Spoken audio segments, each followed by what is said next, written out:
ငန်းစာတွေပြင်ဆင်ရလွတ်တဲ့ပစ္စည်းတွေကတော့တမချန်းစာစက်ကူဘူးငယ်များကလေး9ဦးလင်တပူ Courage ပါစာမျက်နှာ A14 နဲ့ကတ်ကြီးတို့ဖြစ်ပါတယ်ဆရာက Courage ပါစာမျက်နှာ A14 ကိုအသင်းတစ်သင်းလျင်တစ်စုံစာမိတ်တူကူးထားပါအဲ့ဒီနောက်စာရွက်ပေါ်မှာစာတစ်လုံးချင်းစီကိုညှက်ထုတ်ပါအဲ့ဒီခါစလုံး9လုံးနဲ့စာအလွတ်တစ်ခုပါရပါမယ်ပြီးတဲ့နောက်စလုံးကိုအတွင်းဘက်ထားပြီးထက်ဝက်ခောက်ပါအဲ့ဒီခောက်ထားတဲ့စာရွက်ကိုထက်ဝက်ပြန်ချိုးပါ၎င်းစက်ကူ10ခုကိုဘူးငယ်တစ်ဘူးစီမှာထည့်ပြီးခောက်လိုက်ပါအဲ့ဒီဘူးကလေးများကိုအခန်းရဲ့တနေရာမှာကွာနိုင်သမျှကွာ၍တန်းစီထားပါပြီးတဲ့နောက်၎င်းဘူးများနဲ့9မီတာ9မီတာအကွာမှာမြင်းတစ်ချောင်းဆွဲပါ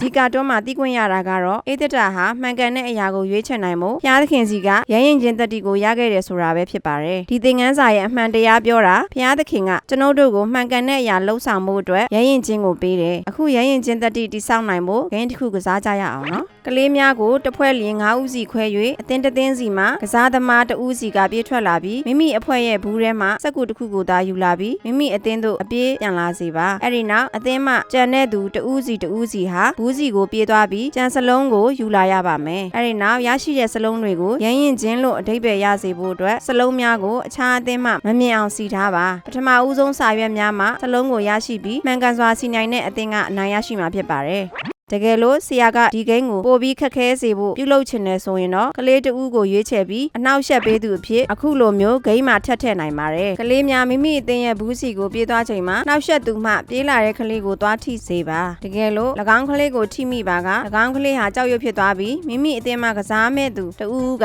လာထိပေးမှသာလွတ်လပ်သူဖြစ်သွားပြီးဆက်ကစားနိုင်ပါမယ်ဒါပေမဲ့ကလေးဟာဘူးစီကိုရောက်သွားပြီးစက်ကူကိုယူလာပါကနောက်ရှက်သူဟာ၎င်းကလေးကိုကြောက်ရွံ့ဖြစ်အောင်လုပ်လို့မရတော့ပါဘူးဆရာကကလေးများကိုထပ်မံရှင်းပြရမှာကတော့တကယ်လို့ကလေးတူကကြောက်ရွံ့ဖြစ်နေပေမဲ့မကူညီပဲမိမိသာအနိုင်ရဖို့အမြန်ပြေးနေပါကအောက်ပါမော်ဒကဲမှအေးသက်တာကိုပြောတဲ့စကားကိုအမှတ်ရစီပါအကယ်၍တင်းလူမျိုးကိုတင်မကယ်ရင်တင်းသည်လည်းဒီပြဿနာကမလွတ်နိုင်ဘူး